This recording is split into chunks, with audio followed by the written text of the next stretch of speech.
Nurse, kamusta Round po siya? one. Excuse me, doktora. Ready, go! Hindi po ako doktora dito. Sorry, may samo ka kasing doktor eh.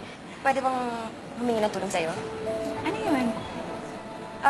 I'm looking for Dr. Henry Nieves. May appointment ako sa kanya today. Alam mo ba kung saan yung office niya dito? Sige, papunta na rin ako doon. Good. Tara na. Sige, dito. Upo ka muna.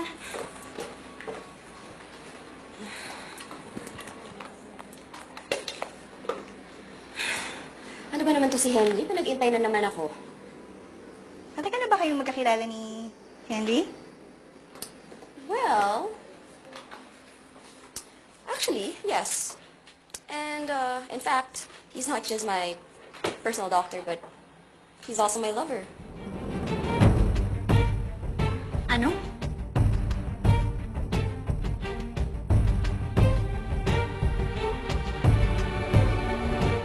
Teka muna, miss, ah. Mukhang masamang biro yata yan. Si Dr. Henry may asawang tao yan.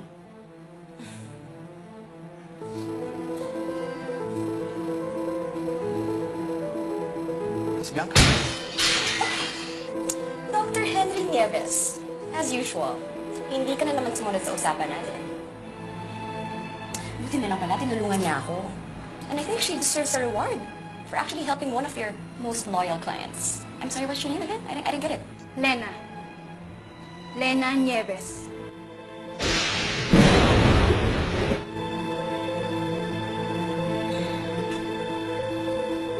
She's my wife.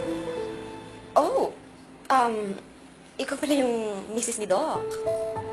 Malinaw naman yung sinabi niya, di ba? Oh, biro lang yun. Pasyente ako ni Doc. Sorry ha, I didn't mean to. Okay? Sige na ha. Ano nangyayari dito? Ay, wala naman, Henry. Mawawa na ako, ha? Baka lang kasi ang pasyente mo, malabha yung sakit niya, hindi ko pa mamatayan, eh. KO! Winner is... Bye. Lana, tungkol sa sinabi ko kanina, biro lang yun ha.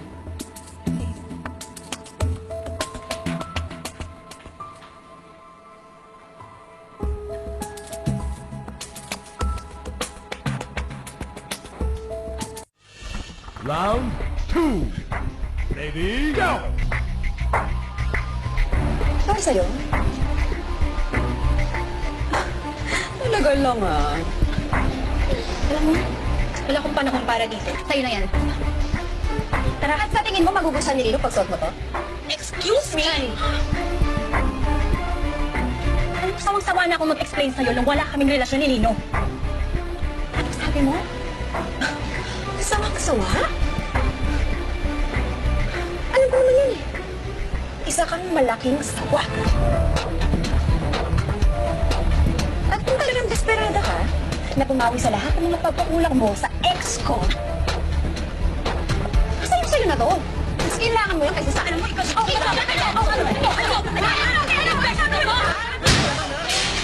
Here, ma'am, please. This is a reputable business. Pwede ko ba ko pinakawin? Ayoko na makipag-usap sa isang makitidang utak at malisyosang katulad mo. Ikaw na naman ang nag-iisip ng kung ano-ano dyan sa asawa mo eh. Kanya ka ba talaga ka-insecure? Tapos ngayon, mamimili ka na ng lingerie. Ano yun? Nakamove on ka na agad? And for your information, hindi ko na kailangan bilhin ito. Dahil hindi ko kailangan mo papansin sa asawa ko dahil mahal niya ako at secured ako. Kaya sa'yo na yan. Tara!